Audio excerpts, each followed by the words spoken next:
साथियों नमस्कार। साथियों, अभी योगी जी का दौरा था संभल में 2 दिन पहले। इस दौरे के बाद पूरा का पूरा संभल हक्का बक्का रह गया और धीरे धीरे पूरे यूपी में बात फैली और पूरे देश में फैल गई। बात यह थी कि पिछले साल संभल में नवंबर में एक दंगा हुआ था। उस दंगे के बाद योगी जी का यह पहला दौरा था।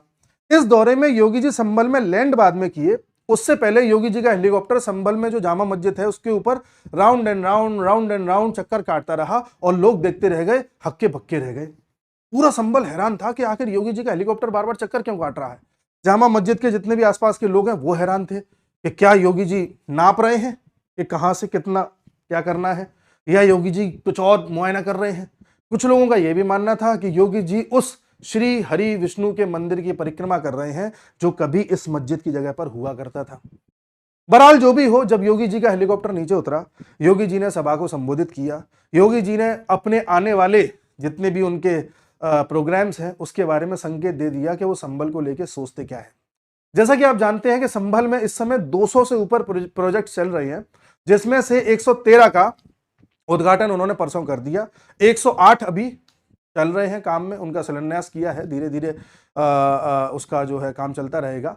बाकी उन्होंने ये भी बोला कि हम इसको एक बड़ा तीर्थ स्थल बनाएंगे। इसमें टोटल अभी तक 68 तीर्थ हमको पता चले हैं। 68 में से 42 खोजे जा चुके हैं और 18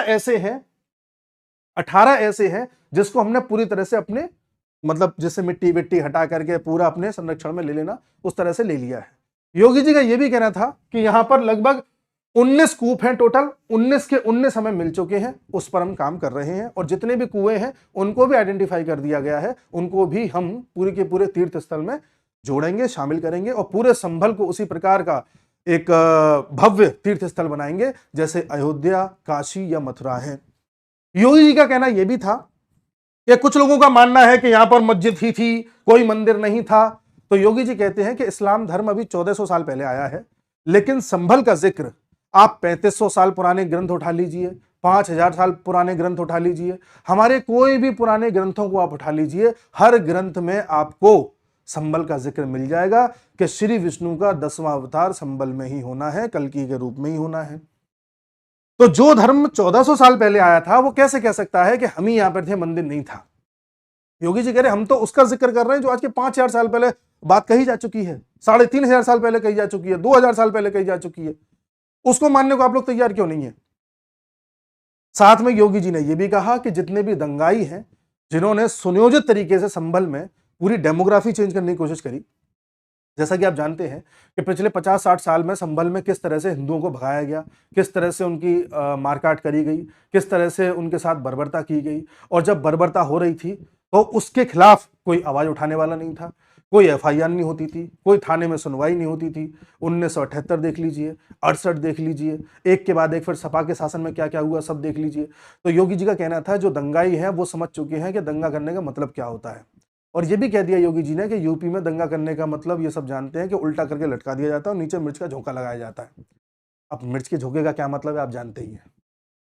मतलब कहने का यह है कि योगी जी का साफ साफ संकेत था कि तुमने जो पिछले साल 24 नवंबर को किया वो तुम्हारी आखिरी गलती थी।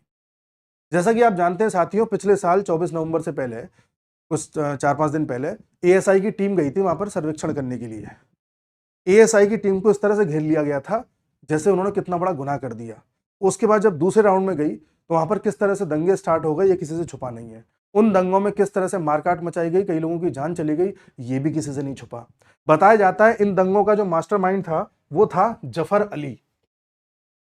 जो ये जफर अली है, जफर अली वहां पर मस्जिद का सदर भी है। सदर का मतलब जो मस्जिद को मैनेज करने के लिए कमेटी बनाई जाती है उस कमेटी का प्रेसिडेंट है। इसको मास्टरमाइंड बताया जाता था और यही जफर अली है जिसको पुलिस ने गिरफ्तार कर लिया था। इस पर केस चल रहा था।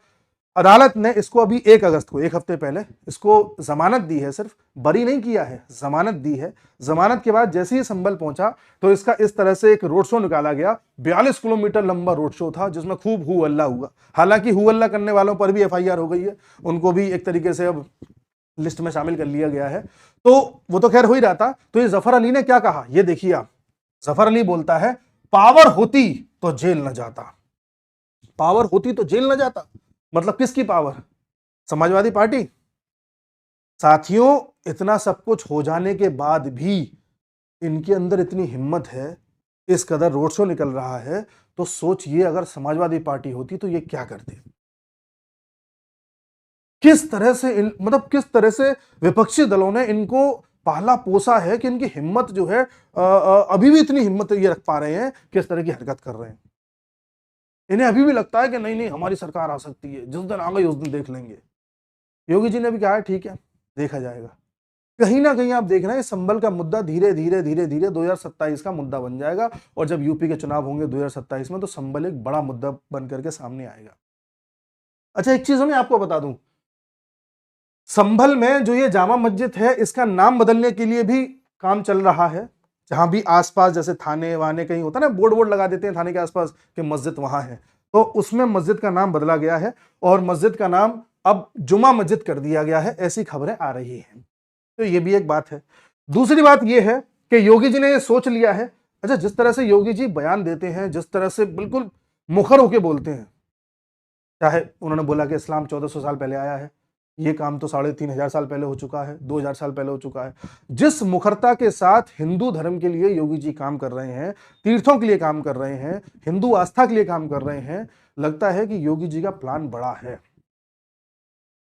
आपको एक इशारा बताता हूं, समझ तो आप जाएंगी। आपको पता है कि जैसे अयोध्या का फैसला आया, उसको आने में कितना टाइम लग गया। 1990 से बात स्टार्ट हुई, करते करते अभी आया 2020 के आसपास। ठीक है, काशी विश्वनाथ में भी बताया जाता है कि जो कॉरिडोर बना है वो तो बन ही गया है, लेकिन वास्तव में जो मंदिर हुआ करता था वहां पर आज भी मस्जिद है। उसी प्रकार से मथुरा का भी मुद्दा है कि मथुरा में भी जो मंदिर से सटी हुई मस्जिद है, वास्तव में कृष्ण का जन्म उस मस्जिद वाले स्थान पर हुआ था। आप में से कई लोग हैरान हैं कि संभल का मुद्दा उठ तो गया है, लेकिन मंदिर कब मिलेगा। और सब लोग ये सोचते भी है कि मोदी जी को 11 साल हो गए, योगी जी को भी अच्छा खासा टाइम हो गया, ये मथुरा के लिए, काशी के लिए या अब संभल के लिए कभी कुछ ऐसा करेंगे भी कि मंदिर दोबारा बने। इसके लिए मैं आपको एक हिंट देना चाहता हूं।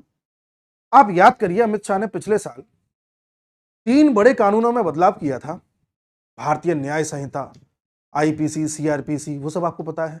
और अमित शाह लगातार बयान दे रहे हैं कि हम धीरे धीरे रिफॉर्म करेंगे और रिफॉर्म्स को इस कदर ले आएंगे 2026 तक कि अदालतों में जो फैसले या केसेस 15-15, 20-20 साल तक लटके रहते थे, उनको 3 साल के अंदर अंदर निपटाएंगे। यानी एफआईआर होने से न्याय मिलने तक मैक्सिमम जो टाइम लगेगा वो 3 साल होगा। तो कहने का तात्पर्य यह है कि चाहे मथुरा हो, काशी हो, चाहे कोई भी तीर्थ हो, उसमें जो भी सच्चाई हो, मैं ये नहीं कह रहा कि हिंदू की बात है कि मुसलमान की बात है, जो भी सच्चाई हो सब अपने अपने प्रूफ रखें। जिस दिन ये 3 साल वाला फॉर्मूला लागू हो गया, उस दिन ये सारे केस एक साथ होंगे। तुम अपना पक्ष लेके आओ, हम अपना पक्ष लेके आ रहे हैं, फैसला कोर्ट करेगी। अर्थात उस समय का इंतजार किया जा रहा है जब हमारे जुडिशियल प्रोसेस को फास्ट कर दिया जाएगा, तब ये मेन मामले पहुंचाए जाएंगे वहां पर। क्योंकि अभी कोई मामला पहुंच जाए तो कोई मतलब नहीं है, राउंड एंड राउंड घूमता रहेगा। अयोध्या का फैसला आने में हमें इतना टाइम लग गया, हमें इतना टाइम अब किसी चीज में नहीं लगाना। उसके लिए एक बेस तैयार हो रहा है जो अमित शाह और मोदी जी कर रहे हैं। यूपी में इस तरह से क्राइम को खत्म करके योगी जी ये विश्वास दिला रहे हैं जनता को कि ऐसा भी किया जा सकता है। मैंने एक वीडियो में आपको पहले ही बताया था कि यूपी और नेपाल का जो बॉर्डर है, उस बॉर्डर में कई सारे मदरसे ऐसे बनाए गए पिछले कुछ वर्षों में, जहां पर इस तरह की तालीम दी जा रही थी कि आपको किस तरह के ऑपरेशंस भारत में चलाने हैं। कई लोग नेपाल के रास्ते आकर के वहां पर इस तरह की तालीम दे रहे थे और तालीम को आगे बढ़ाया जा रहा था। योगी जी ने बिना ज्यादा सुर्खियों में आए हुए पिछले 1-1.5 साल में एक एक करके उन मदरसों पर कार्रवाई करी, और जितने भी अवैध मदरसे थे, मैं ये नहीं कह रहा वैध, अवैध, उन सब को खत्म किया गया, हटाया गया। यानी कि वो जो एक नेपाल और इंडिया का बॉर्डर है ना, जो पोरस बॉर्डर है, जो खुला बॉर्डर है, उसके रास्ते जो गतिविधियां थी, जो गलत काम किए जा रहे थे, उन पर भी योगी जी ने स्ट्रक डाउन बड़ा मजबूती के साथ किया है, जिससे एक बड़ा इन्फिल्ट्रेशन वहां से रुका है। और जो ये कान भरने आते थे, इनको रोका गया है और कार्रवाई चल रही है। ऐसी ही एक कार्रवाई बंगाल के बॉर्डर पर भी चल रही है, किसी वीडियो में बताऊंगा। तो योगी जी एक ऐसा प्लान लेके चल रहे हैं, एक ऐसी बीमारी का इलाज कर रहे हैं, कैंसर नुमा बीमारी का, जो नेपाल के रास्ते यूपी, यूपी के रास्ते देश में फैलती है। तो इस बीमारी में बेशक कुछ टाइम जरूर लगेगा, थोड़ा इंतजार बस इस बात का किया जा रहा है कि जुडिशियल रिफॉर्म्स कब आए। ये पूरा खेल है। उम्मीद है मैं समझा पाया हूँगा कि योगी जी का उद्देश्य क्या है। हमें भी इंतजार है कि वो दिन जरूर आए जब योगी जी देश के प्रधानमंत्री बने, तब शायद हमें वो सब देखने को मिले जो हमने कल्पना की थी पिछले 10 साल। मोदी जी अपना काम कर रहे हैं, अमित शाह अपना कर रहे हैं, इनको आप रिजेक्ट नहीं कर सकते। इन्होंने जो पुराने गड्ढे उनको भरने का काम किया है, अब जो नई इमारत बनेगी वो योगी जी बनाएंगे। मिलते हैं अगले वीडियो में, तब तक के लिए राम राम।